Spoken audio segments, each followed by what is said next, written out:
Well, good Wednesday to you. It's April 9th, just after 7:30. Wanted to come on and give you a little bit of a detailed update about what to expect here over the next 24 to 48 hours. We do have some severe weather moving in tomorrow, but the story this morning has been the cold. It's 32 in Cleveland, 32 in Athens, so a lot of areas here across the Tennessee Valley, even in the valley locations, right at freezing. It's a cold start. 37 here in Chattanooga.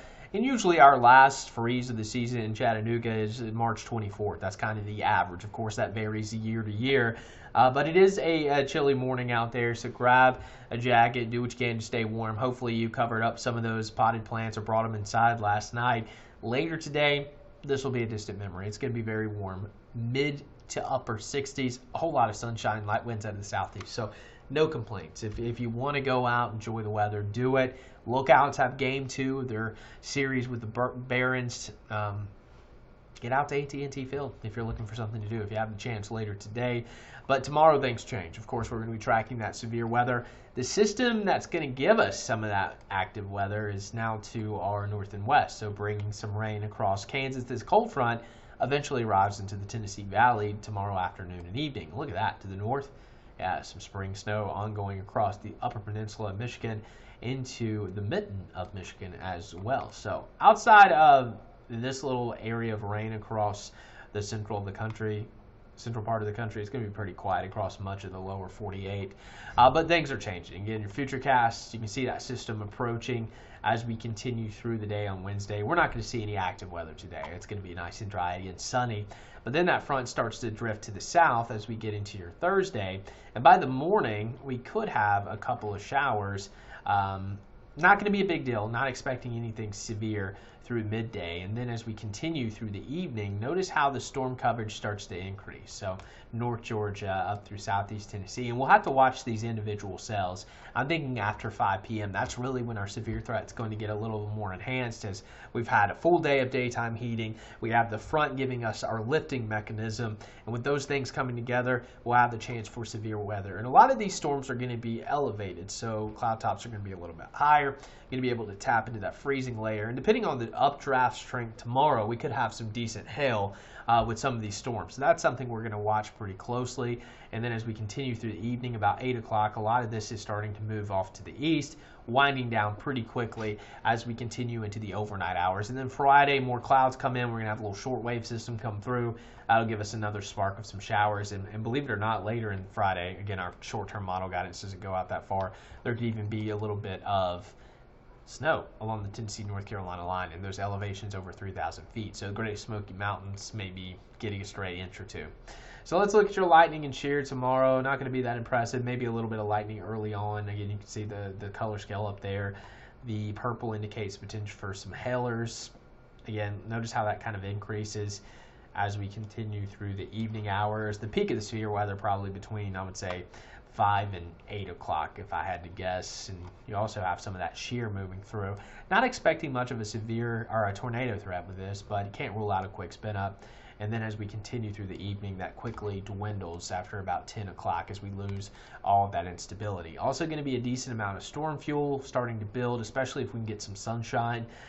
Again, that kind of peaks through the 5 o'clock hour, so rush hour, and then kind of fizzles out again by 10 p.m. So going to be a pretty narrow window for severe potential tomorrow, but it certainly is going to be there. We have a level 2 out of 5 risk now for Fort Payne, Calhoun, Dalton, Chattanooga, Dunlap, Pikeville, Cumberland Plateau, Northwest Georgia, Northeast Alabama.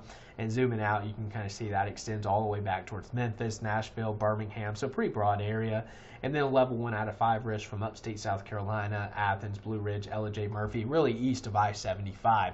Tornado threat, like I mentioned, 2% chance within a 25-mile radius of a tornado-warned storm.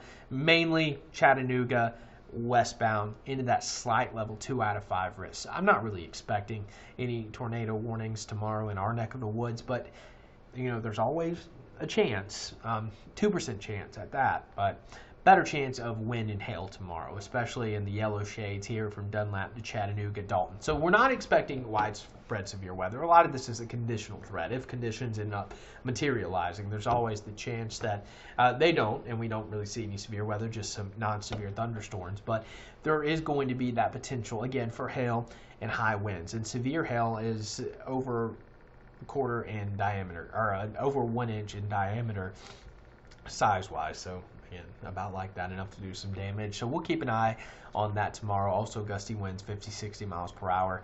Tornado threat, I'm keeping it on the low end of the spectrum.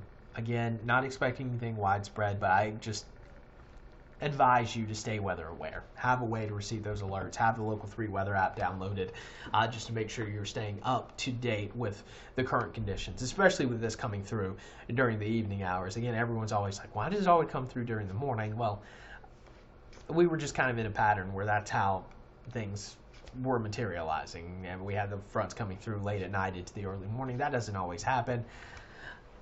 Obviously, it's coming through the evening hours this time. As for rainfall amounts, highly variable. You get under one of those heavy downpours, an inch possible, quarter to a half of an inch probably the norm tomorrow, but similar to summer. Again, there's going to be variability. You know, Athens may get an inch of rain. Chattanooga may not get much at all. It's going to be one of those days. Again, very summer-like pattern almost, even though temperatures are only going to be in the 70s. So weather awareness tomorrow going to be important, especially during the afternoon and evening especially. 5 to 9 going to be the window I'm really concerned about, and then 2 to 5 still could be an isolated severe storm, and again, that's during the afternoon, and those times are Eastern. Going into Friday, we'll have a chance of some additional showers. It's going to be a lot cooler, no severe threat. Saturday, 62, cool. We'll have a chilly morning in the low 40s. Sunday morning, upper 30s, maybe even some mid 30s, maybe close to freezing in some of the higher elevations. So frost possible Sunday morning outside of the city, and then we start to warm up next week. Could be some rain late Tuesday, but really Thursday's the day we need to focus on. Friday's going to be another gloomy day. Weekend's looking great. So we'll have more throughout the day. If anything changes, of course, we'll let you know. But until then, enjoy your Wednesday. Enjoy the nice sunshine we're going to have later today.